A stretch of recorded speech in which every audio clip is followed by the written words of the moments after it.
And we are here back at GDC. I'm talking to Carl Stewart from Crystal Dynamics. You guys are here showing off Lara Croft and the Guardian of Light, correct? Yes, we sure are. I got the name right and everything. Interesting thing here, Carl, is there's no Tomb Raider name on this game. What's up with that? Wow, yes, we made a big decision here, and that was really Tomb Raider should be seen as that epic adventure. We have an opportunity this time around to be able to take Lara into some new spaces, and no more so, but then bringing her into this isometric viewpoint, giving her co-op. It really is an opportunity to follow Lara in a journey and try new things. Obviously, this is clearly not a Tomb Raider game in the traditional sense. When you first see it, you see that isometric perspective.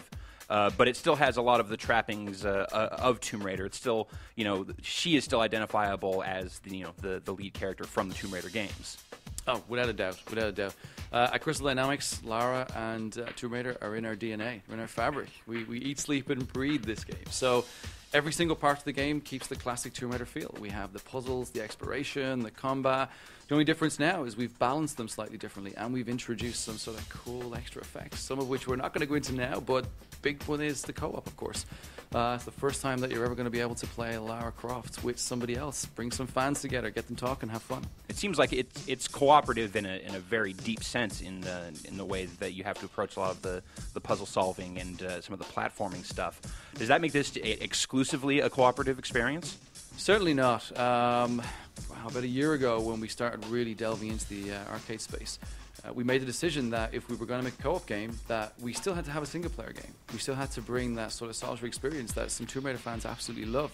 So we've balanced them correctly. When you play the co-op game, of course you have all the trappings of having to work together. We class it as true co-op. There's areas that you need to communicate. You need to have that conversation about what am I going to do, and then I'm going to grapple here, and I'm going to throw a spear there.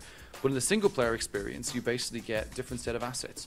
You get different equipment, and we use physics throughout the world to be able to give you new puzzles. So it's almost like playing two different games within the same world. What was the big driving force that made you guys decide that, hey, this is where we want to take Lara Croft next? This is, where we want to, as Crystal Dynamics, kind of focus our energies on our next game? I think with the titles that came out of recent, obviously the bar had been raised immensely. We've been doing Tomb Raider now for maybe 4.5 years. We started with Legend, and then we had Anniversary, and then we finished it with Underworld. And when we finished Underworld, we felt we had the opportunity to kind of take a step back and get a breath of fresh air and think, where are we going to take this franchise? As I said, the bar being raised, so we needed to be really, really experimental, try new things. And we broke off into sort of two teams. Of course, we have our pillar release, and obviously when we're ready, we'll get you guys in and talk to you. But right now, we kind of spent some time sort of saying, what could we do in this space? We had become known for that one title, as I said, ported across all these platforms. And really, that wasn't delivering the experience to every single player that we wanted it to be. So our kind of mantra inside was to make sure that every single person who plays it felt it was built for them.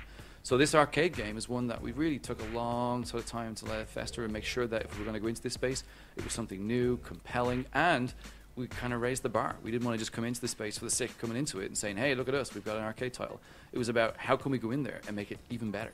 So seeing this earlier, when I first laid my eyes on this game, first thing that popped in my mind was this is very much a throwback to classic dungeon crawler style gameplay, though of course with the addition of the kind of Tomb Raider touches. What was it about that style of gameplay that made you think that was going to be a great fit with Lara?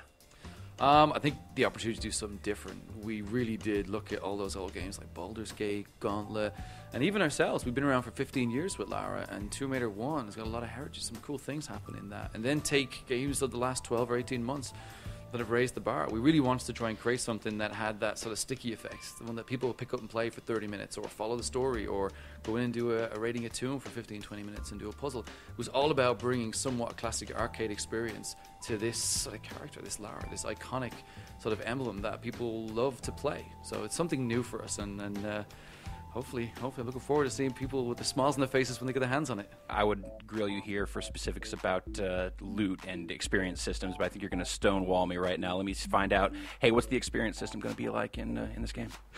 Let's just say we have this analogy right now that the list of the people of the last 2 or 3 days. It's like we've just showed you a Christmas present and you've ripped all the paper off and there's like this brown box and there's something else in there. We've only scratched the surface, really. We've only shown not even 2-3% of the gameplay. There was a lot of flashing lights. There was a lot of pick-up things in there, so you can read through the lines. there's a lot more to come, and as we get closer to E3, we'll get you in, let you see. Well, definitely looking forward to seeing more of it, Carl. Thank you so much for your time. No problem. Thank you.